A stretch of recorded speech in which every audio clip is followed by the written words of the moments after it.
Hey guys, this is me again, and as you all know, I'm currently building this Mercedes, which is supposed to have a tubular chassis. And whenever you're building a tubular chassis, you gotta have a tube bender. And I made some research, and I stopped at the Swag Offroad brand. So this is just a common design, like probably like everyone else have, like a JD Square or whatever.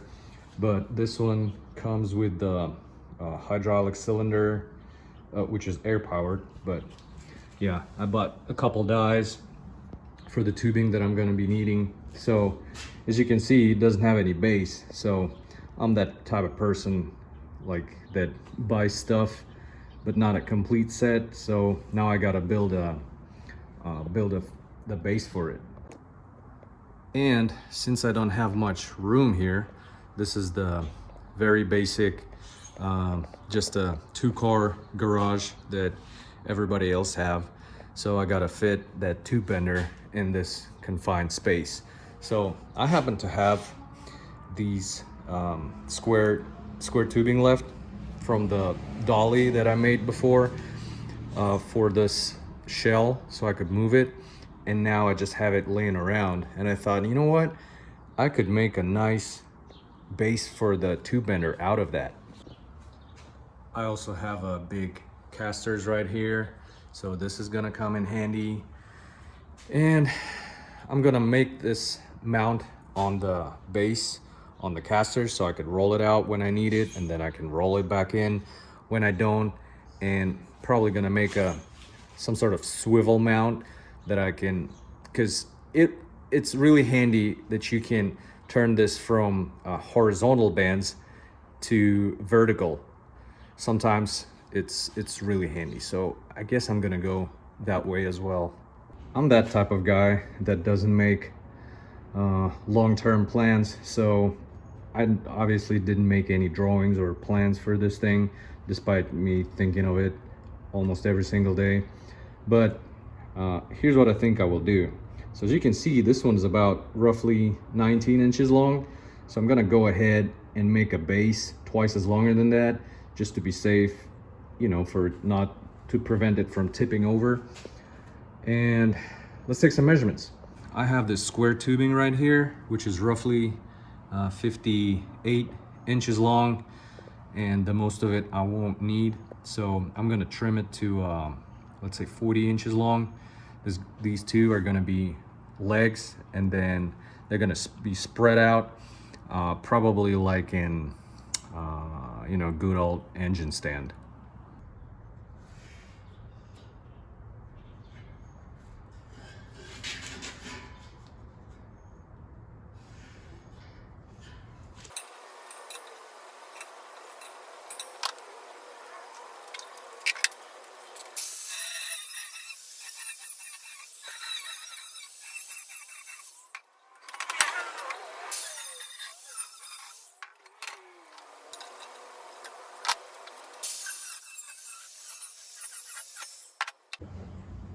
Okay, now I got these cut out, and now I can make the marks so I could start cutting it. So 40 inches right here.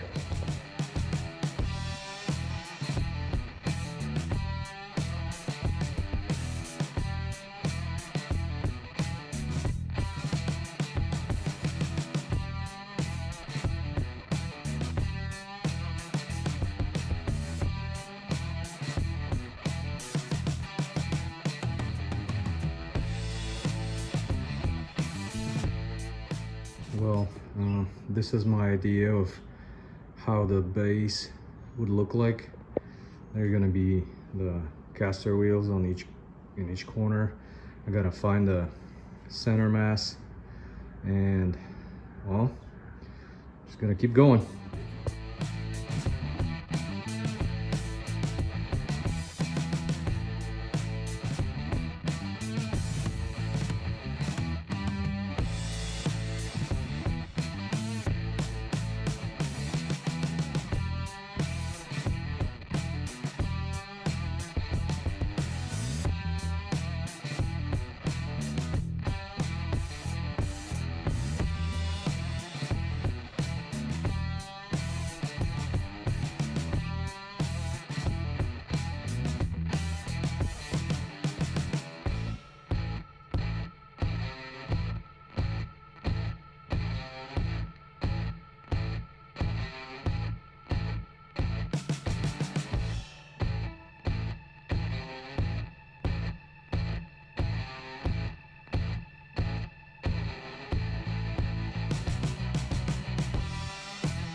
So here's what it looks like fully assembled.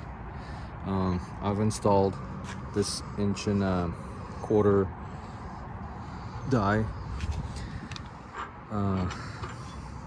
Got this nice dial indicator with the etched degrees on it. Has this hydraulic cylinder, so you don't have to work yourself on bending the tubing. So I like the way it turned out so far, and in the next videos I'm gonna show you how I'm gonna be using it and give my feedback on this thing. So this is it for today, and I hope you've enjoyed watching this video as much as I did making it. And if you really did, please hit that like button and subscribe and hit that bell notification and everything. Share it with your friends who might think this is interesting and something they want to see. And I'll see you next time, and take care.